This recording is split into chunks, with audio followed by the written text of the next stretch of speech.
Vayamos al Salmo 6. Al Salmo 6 va a ser el salmo que estaremos estudiando el día de hoy.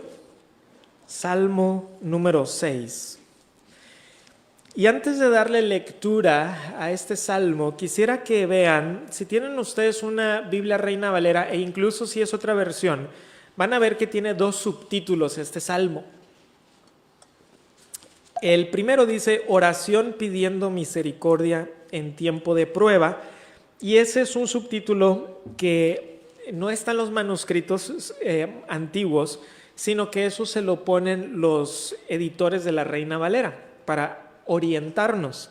Pero el segundo subtítulo, que dice al músico principal en Ejinot sobre Seminit, Salmo de David, ese sí se encuentra en los manuscritos antiguos, y de hecho en los manuscritos hebreos este es el verso 1, y por eso la versión hebrea y la versión en español están desfasadas a veces por un versículo, porque en los manuscritos hebreos el versículo 1 es ese.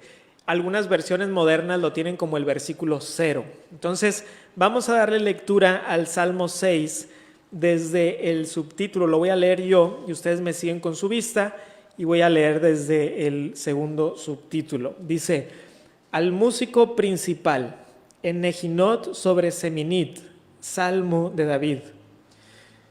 Jehová, no me reprendas en tu enojo, ni me castigues con tu ira.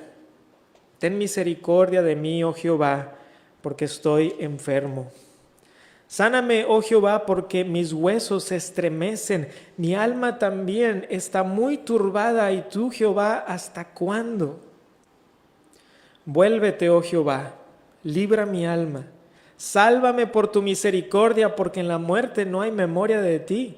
En el Seol, ¿quién te alabará? Me he consumido a fuerza de gemir.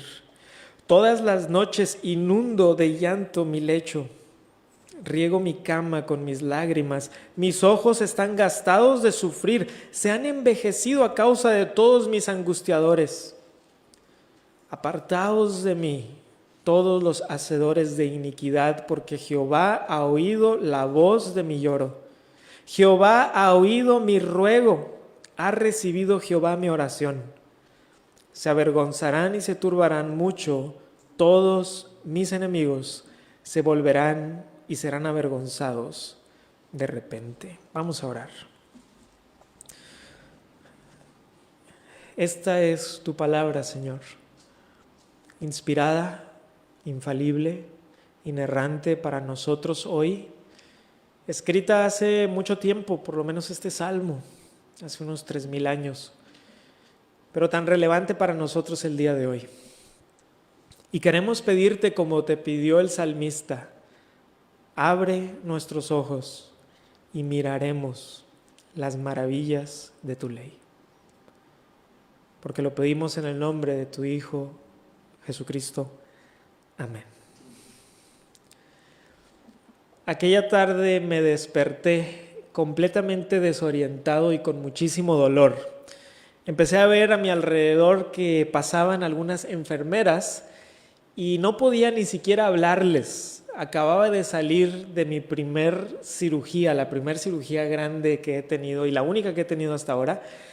Y tenía un intenso dolor en mi espalda. Y aparte estaba desorientado porque estaba saliendo de lo que era la anestesia. Finalmente se dieron cuenta que ya estaba despierto, me llevaron a cuarto, me llevaron con mi familia, con mi esposa, y llegué a la casa y acabábamos de llegar de nuestra luna de miel. Esto fue a pocos días de que habíamos llegado de nuestra luna de miel, y yo ya estaba en cirugía y estaba en cama. Y tenía unos dolores de cabeza como nunca me habían dado, migrañas. Nunca me habían dado unas migrañas de esa intensidad. Y antes de la cirugía yo pensaba, bueno, cuando esté en cama voy a aprovechar para leer, pero no podía leer nada porque en el momento en que abría un libro todo me empezaba a dar vueltas. Dije, bueno, voy a ver alguna película, y tampoco, porque la luz me causaba migraña. No me podía levantar, mi esposa me tenía que traer de comer, me tenía que levantar de la cama, me tenía que volver a poner en la cama, Hermanos, así es como comenzamos nuestra vida de matrimonio. No era lo que yo esperaba que iban a ser nuestros primeros días con mi esposa, teniendo que ayudarme en absolutamente todo. Y en esas 2 o 3 semanas de mucho dolor, de estar enfermo, me recordó una vez más lo frágil que soy y lo frágil que somos nosotros. Y cómo repentinamente tu mundo, lo que estabas acostumbrado y la fuerza que tenías, puede verse disminuida significativamente hasta el punto en que ni siquiera yo podía darme de comer a mí mismo. Me tenían que dar en la boca. Y no sé si alguien de ustedes haya estado en una situación similar de enfermedad, y pienso que por lo menos muchos de nosotros aquí en algún punto de nuestra vida hemos estado tan enfermos que nos sentimos desorientados, nos sentimos mal, nos sentimos que nuestras fuerzas están muy disminuidas, hasta nos podemos sentir un poco miserables en medio de este dolor y sufrimiento y desorientación. Y si no has estado en esa situación, muy probablemente algún día vas a estar en una situación así. A mí no me había pasado hasta entonces. David en este salmo se encuentra enfermo, angustiado y perseguido. Yo estaba enfermo y angustiado hasta cierto punto, pero perseguido no. Nadie me estaba persiguiendo. A David sí. Además de todo, la persecución. Pero en medio de esto nos va a enseñar que la enfermedad y el sufrimiento nos acercan a Dios y Dios se muestra poderoso en nuestra debilidad. Y eso es lo que vamos a estar analizando en este salmo. Y quisiera que consideren conmigo varios puntos. Y lo primero que vamos a ver como nuestro primer punto es la súplica del enfermo. La súplica del enfermo. En el subtítulo se dice que este es un salmo de David, aunque no sabemos bien en qué contexto lo escribió David, pero sabemos que lo escribió David. Sabemos que este salmo estaba destinado a que el músico principal del templo lo cantara. Y luego aparecen 2 palabras que probablemente no sabemos qué significan si no las habíamos visto antes. La primera es la palabra nejinot. Y esta palabra muy probablemente es una palabra hebrea que se refiere a que este salmo debía de ser acompañado por instrumentos de cuerdas. Y la palabra seminit literalmente quiere decir octavo o octava, y muy probablemente se refiere a que tenía que ser acompañado con un instrumento de 8 cuerdas, algún instrumento antiguo de 8 cuerdas.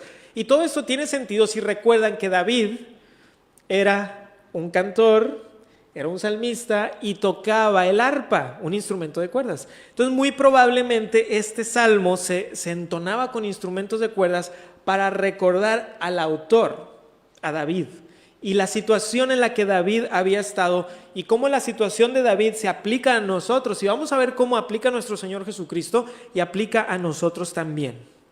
Y en el versículo número 1 comienza con el nombre del Dios del pacto, Jehová. No me reprendas en tu enojo ni me castigues con tu ira. A diferencia de otros salmos, prácticamente todas las veces que David se refiere a Dios en este salmo, se refiere a Dios con el nombre del pacto, Jehová. Y esto nos habla de que esta porción de las Escrituras está escrita con la convicción de que Dios es el Dios de David y que este Dios de David era un Dios que había hecho pacto con el pueblo de Israel, pero no nada más con el pueblo de Israel, sino con David mismo. Dios le había prometido a David que de su casa iba a levantar al Mesías, al rey de Israel y al rey del mundo. Y lo que vemos, hermanos, es que David está pidiendo misericordia. Evidentemente había algo, algún pecado, alguna falta por la cual David se sentía merecedor del enojo, del castigo y de la ira de Dios. Ahora, inmediatamente algunos harán una pausa y dirán, pero este lenguaje no me encanta. ¿Qué no Dios es un Dios de amor? ¿Y qué no David es hijo de Dios? No debería de estar hablando así. Pero hermanos, Dios sí es un Dios de amor. Y las Escrituras dicen que Dios es amor. Pero ese amor de Dios no cancela el resto de los atributos de Dios. Y un atributo de Dios es su santidad y su justicia. Y es por eso que algunos cuando leen este pasaje pueden decir, no, es que a mí eso no me gusta hablar de ese aspecto de Dios. Pero la pregunta es, si nosotros como cristianos nos acercamos a Dios en nuestros términos, en lo que nosotros creemos que Dios debería de ser o hacer, o en lo que la Biblia dice sobre Él. Y quiero que vayan conmigo a Hebreos capítulo 12 para que vean que no solo en el Antiguo Testamento, sino que en el Nuevo Testamento también se nos habla de esto. Hebreos 12, voy a leer los versículos 5, 6 y 7 de Hebreos 12 y quiero que vean cómo el autor de Hebreos le está hablando a hijos de Dios, a creyentes, pero les está diciendo, hay un aspecto de la disciplina de Dios que es real incluso para los creyentes. Hebreos 12, del 5 al 7. Y habéis ya olvidado la exhortación que como a hijos se os dirige diciendo, hijo mío, no menosprecies la disciplina del Señor, ni desmayes cuando eres reprendido por Él. Porque el Señor al que ama disciplina y azota a todo el que recibe por hijo. Si soportáis la disciplina, Dios os trata como a hijos, porque ¿qué hijo es aquel a quien el Padre no disciplina? Hermanos, una de las razones por las cuales aquí en nuestra congregación predicamos verso a verso es para no caer en la tentación de brincarnos ciertos versos, que a lo mejor no nos gusten o como que nos raspan de una manera que no nos encanta. Y efectivamente, algo que vemos tristemente en las iglesias evangélicas el día de hoy es que para evitar ciertos pasajes lo que hace el predicador es que se salta de un pasaje a otro, solo aquellos que les guste, y aquellos que no le guste, ya sea el predicador o que piense que le puede no gustarle a la iglesia, mejor no los lee. Pero cuando estamos viendo verso por verso, somos enfrentados por la palabra de Dios, no por lo que nosotros queremos que diga, sino por lo que dice. La realidad, hermanos, es que todos nosotros merecemos la ira de Dios. Las Escrituras dicen que si no fuera por la misericordia de Dios, si no fuera por la gracia de Dios y recibiéramos la justicia de Dios, estaríamos eternamente condenados. Ahora, si regresamos a nuestro pasaje en Salmos, en el Salmo que estamos viendo, David no está pidiendo que Dios pase por alto su justicia. No le está diciendo, Dios, ya sé que he hecho algo mal, pero pásalo por alto. Sé como el profesor que te dice, bueno, ándale, no hay problema, está bien. No, David está pidiendo ser tratado con misericordia. Por eso dice el versículo 2, ten misericordia de mí, oh Jehová, porque estoy enfermo. Sáname, oh Jehová, porque mis huesos se estremecen. David está suplicando a Dios por su misericordia. La angustia del salmista es tal que ha caído en la enfermedad. Menciona que sus huesos están temblando. ¿Han escuchado la expresión cuando decimos hace mucho frío hasta los huesos? Pues estamos diciendo que hasta lo más dentro de nosotros, que parece que no nada más estamos temblando, sino que nuestros huesos mismos están temblando dentro de nosotros. Bueno, aquí no es por frío y tampoco necesariamente por terror. Es porque él está diciendo, estoy enfermo. Mis huesos se estremecen, sáname Dios, sáname. Lo espiritual, hermanos, afecta a lo físico y lo físico afecta a lo espiritual. No estoy diciendo que siempre el pecado cause enfermedad, porque Cristo en Juan capítulo 9 claramente afirma, ¿se acuerdan de este hombre que estaba enfermo y le preguntan los discípulos, ¿quién pecó, él o sus padres para que esté así enfermo? Y Cristo dice, ni él pecó ni sus padres, sino para que la gloria de Dios sea manifiesta en él. Entonces no siempre es que la enfermedad viene por causa de un pecado, pero lo que sí podemos decir es que como somos seres tanto físicos como espirituales, ambas partes se afectan. La parte física afecta a la espiritual y la espiritual afecta la física. Y eso lo vemos como en el versículo 3, porque en el 2 habla de estoy enfermo, mis huesos están temblando, pero en el versículo 3 se va a la parte espiritual. Mi alma también está muy turbada. ¿Y tú, Jehová, hasta cuándo? Entonces dice aquí David, mi alma está turbada. El alma se refiere a la parte interna del ser humano y en muchos casos se está refiriendo a la parte espiritual, la parte interna, la parte inmaterial que todos nosotros tenemos y que la Biblia llama el alma. El salmista pide misericordia de Dios, pide ser sanado, pide ser sacado de su turbación y termina este verso de una manera sorprendente. ¿Y tú, Jehová, hasta cuándo?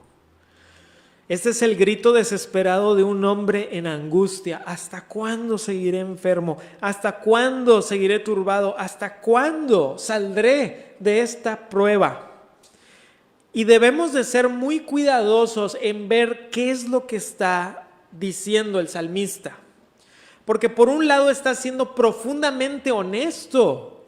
De cierta manera está mostrando la realidad, la cruda realidad de lo que siente. Pero por el otro, no le está faltando el respeto a Dios, no está agitando su puño a Dios, no está maldiciendo a Dios, no. De hecho, ¿cómo lo ha estado llamando? Jehová. Es mi Dios, es el Dios del pacto, no es nada más un Dios, es el Dios, y no nada más es el Dios, es mi Dios. Pero él está siendo muy honesto de cómo se siente. Muchos de ustedes saben quién fue Carlos Spurgeon. Fue llamado el príncipe de los predicadores. En los 1800 este predicador bautista semanalmente predicó a miles de personas en el tabernáculo metropolitano, que así se llamaba. Y quizá no sepan que Carlos Spurgeon pasó por muchas pruebas. Al principio de su ministerio había llegado mucha gente a escucharlo y alguien con maldad empezó a gritar fuego, fuego, y la gente se asustó y empezaron a salir corriendo, y en todo eso algunas personas murieron, 2 o 3 personas murieron. Y cuando eso sucedió, Spurgeon se sintió profundamente agitado y triste. Señor, ¿cómo pudo haber pasado algo así? ¿Cómo pudo haber pasado algo así en medio de mi predicación? Y eso lo lanzó a una profunda tristeza. No solamente eso, sino que a lo largo de su vida batalló mucho con enfermedad, mucho. Hace algunos años tomé una clase sobre Carlos Spurgeon y nos mostraron que en los periódicos de Londres, en el tiempo de Spurgeon, se publicaban artículos mofándose de él. Incluso hasta caricaturas hacían de él, lo que hoy se le llaman los cartones en los periódicos, burlándose de él, diciendo, sí, aquí está este predicador, pero no sabe nada. Sí, él cree que sabe mucho, pero no es un buen predicador. Y todas esas cosas, aunque no quieras, de cierta manera te afectan. Y por si eso no fuera poco, en su misma denominación empezó a haber muchísimo libertinaje, y él empezó una lucha interna por tratar de rescatar a la denominación en la que estaba. Se le llama la controversia del declive, porque cada vez iban de mal en peor. Y todo eso le afectó. Y muchas veces contaba él en su autobiografía que pasaban noches de profunda tristeza. Pero quiero que escuchen algo que escribió. Dijo así: sería una experiencia muy aguda y penosa para mí pensar que tengo una aflicción que Dios no me envió, que la amarga copa no la llenó su mano, que mis pruebas nunca las midió Él, ni fueron enviadas por Él, ni dispuestas por Él en peso y cantidad. Me atrevo a decir que la mayor bendición terrenal que Dios puede darnos es la salud, con la excepción de la enfermedad. La aflicción es el mejor mueble de mi casa, es el mejor libro en la biblioteca de un ministro. Qué diferente lo que está diciendo Él a lo que escuchamos muchas veces. No, es que si Dios te amara, no estarías pasando por eso. Es por tu falta de fe, es por tu falta. Y a veces tenemos que darnos cuenta que parte de lo que Dios ha destinado para sus hijos es pasar por aflicciones y enfermedad. ¿Recuerdan al apóstol Pablo que hablaba de su aguijón en la carne? Les invito a 2 Corintios capítulo 12. En 2 Corintios capítulo 12, Pablo habla de su aguijón en la carne, que es muy probable que se refiriera a alguna aflicción física. Aunque no sabemos con certeza, pudiera ser alguna aflicción de los ojos o alguna otra aflicción que él tenía. En 2 Corintios 12, del 7 al 10, el apóstol Pablo dice así, versículo 7, y para que la grandeza de las revelaciones no me exaltase desmedidamente, me fue dado un aguijón en mi carne, un mensajero de Satanás que me abofetee para que no me enaltezca sobremanera, respecto a lo cual 3 veces he rogado al Señor que lo quite de mí, y me ha dicho, bástate mi gracia es suficiente, porque mi poder se perfecciona en la debilidad. Por tanto, de buena gana me gloriaré más bien en mis debilidades, para que repose sobre mí el poder de Cristo. Por lo cual, por amor a Cristo, me gozo en las debilidades, en afrentas, en necesidades, en persecuciones, en angustias, porque cuando soy débil, entonces soy fuerte. Carlos Spurgeon lo entendió, Pablo lo entendió, David lo entendió. Y Dios quiere que nosotros también lo entendamos. Muchas veces podemos sentirnos desesperados en medio de la enfermedad, pero podemos clamar por la misericordia de Dios. Y no olvidemos que muchas veces la enfermedad es el instrumento que Dios usa para atraernos a la comunión con Él. Vimos primeramente la súplica del enfermo, ahora vamos a ver un segundo punto. Como punto número 2, quisiera que consideráramos el deseo del que sufre. El deseo del que sufre. Si no están en el Salmo 6, regresen por favor ahí y vamos al verso 4. Y recuerden tener por ahí su separador listo en el Salmo 6.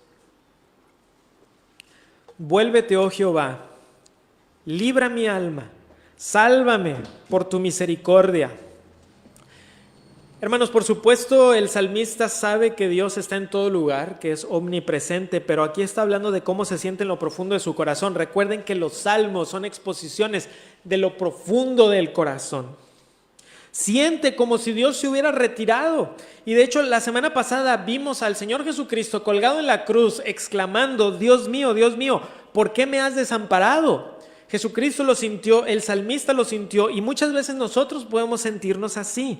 Pero el ruego del corazón de David es que Dios libre su alma y lo salve por su misericordia.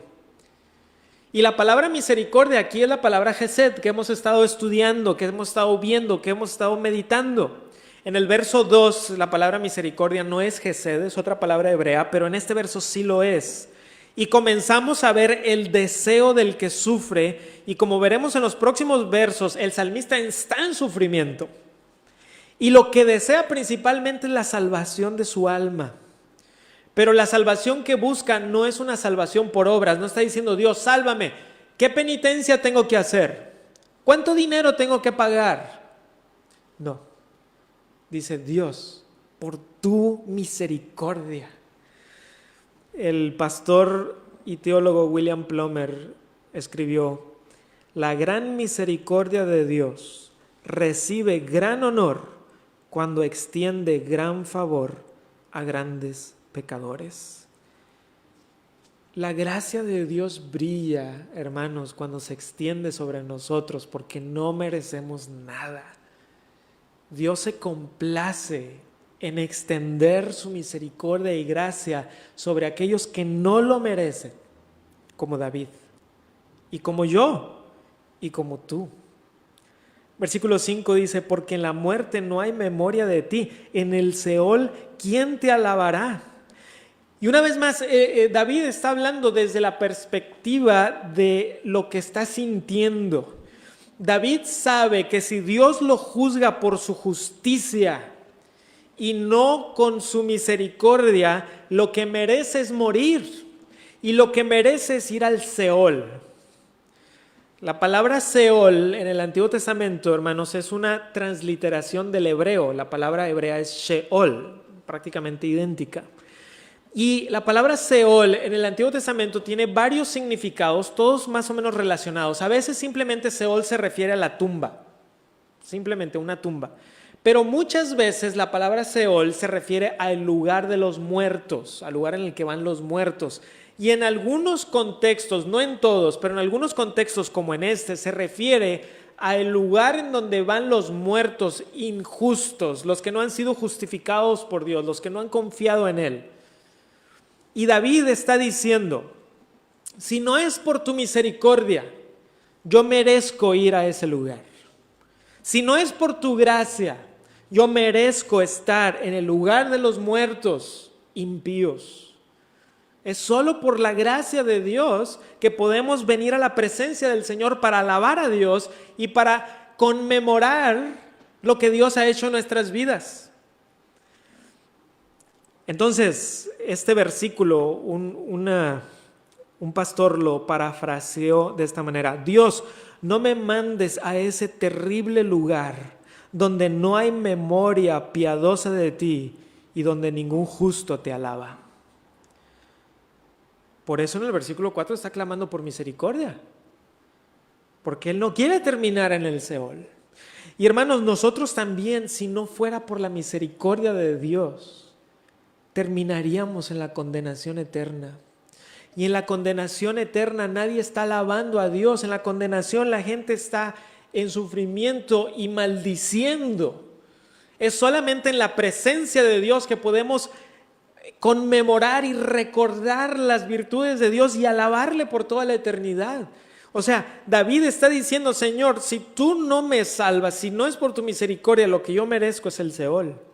Y hermanos, nosotros, si no es por la gracia y la misericordia de Dios, lo que merecemos es la condenación eterna en el infierno. De ahí es donde Dios nos saca, de las garras de ese lugar. En versículo 6, el salmista sigue mostrando su corazón. Me he consumido a fuerza de gemir. Todas las noches inundo de llanto mi lecho. Riego mi cama con mis lágrimas. Está cansado, consumido por la fuerza con la que ha estado llorando. Y luego da una imagen poderosa. Una cama que flota inundada por sus llantos, por sus lágrimas. ¿Conocen la expresión un mar de lágrimas, verdad? Pues aquí está dando la equivalencia hebrea. Está diciendo, es como si mi cama estuviera flotando de tantas lágrimas. ¿Y por qué menciona la cama? Porque muchas veces, hermanos, ese es el lugar de llorar en soledad. ¿Cuántos de nosotros no hemos derramado lágrimas precisamente antes de dormir? Cuando ya las luces están apagadas, cuando quizá ya el resto de la familia está dormida, pero ahí estamos nosotros llorando. Y a lo mejor nadie escucha nuestro llorar o ve nuestras lágrimas, pero lo que el salmista está diciendo es que Dios sí lo ve. Que si estamos inundando nuestro cuarto de lágrimas, Dios lo ve. Dios lo ve. Versículo 7, mis ojos están gastados de sufrir, se han envejecido a causa de todos mis angustiadores. A algunos de ustedes les ha pasado esto, a mí sí, que de tanto estar en la computadora te duelen los ojos, ¿verdad? Y se te desgastan los ojos. Pues a David se le están gastando los ojos de tanto llorar. Y por eso me encantan los salmos y que estemos aprendiendo a lamentar bíblicamente, porque hay una noción quizá que las personas tienen de los cristianos, o a veces los cristianos mismos, que como lo mencioné la semana pasada, que vivimos como que fuera de sintonía con el mundo. Pero es todo lo contrario. Lo que vemos aquí es que David está en sintonía con la realidad del sufrimiento, con la realidad del dolor. Y es por eso que está siendo honesto y por eso nos está llevando cada vez más hacia Dios. Este es un salmo que nos va llevando cada vez más hacia la seguridad. Hace algunas semanas nuestro hermano Luis compartió un poco del reformador Juan Calvino y de lo difícil que fue su vida en Ginebra. Cuando Calvino estaba vivo hace 500 años, lo estaban persiguiendo en Francia y sale huyendo de Francia, pero antes de llegar a su destino, en Ginebra le dicen, quédate aquí en Ginebra como pastor, y él no quería, pero finalmente se queda porque piensa que Dios lo está llamando ahí, y luego en Ginebra lo expulsan, y él se sale de Ginebra y dice, pues mejor, porque eran puros problemas ahí, y luego le hablan de Ginebra, le dicen, oye, no puedes regresar, sí, ya sabemos que te expulsamos, pero pudieras regresar. Y él escribe en unas anécdotas, decía, para mí regresar a Ginebra decía, ¿por qué haría algo así? O sea, tanta dificultad, pero terminó yendo y ahí terminó sus días y falleció incluso estando allí en Ginebra. Quizá algunos de ustedes no sepan que Calvino padecía mucho de salud. De acuerdo a una fuente que leí, padeció asma crónica, migrañas, pleuritis, cálculos renales, artritis severa e influenza frecuente acompañada de fiebres intensas. Frecuentemente estaba enfermo. Además de eso, sufrió la muerte de algunos familiares muy cercanos por enfermedad y algunos de sus amigos fueron atrapados por la Inquisición y finalmente muertos. De hecho, algunos de ellos se tienen las cartas que Calvino les envió antes de que los mataran, mientras estaban en la cárcel.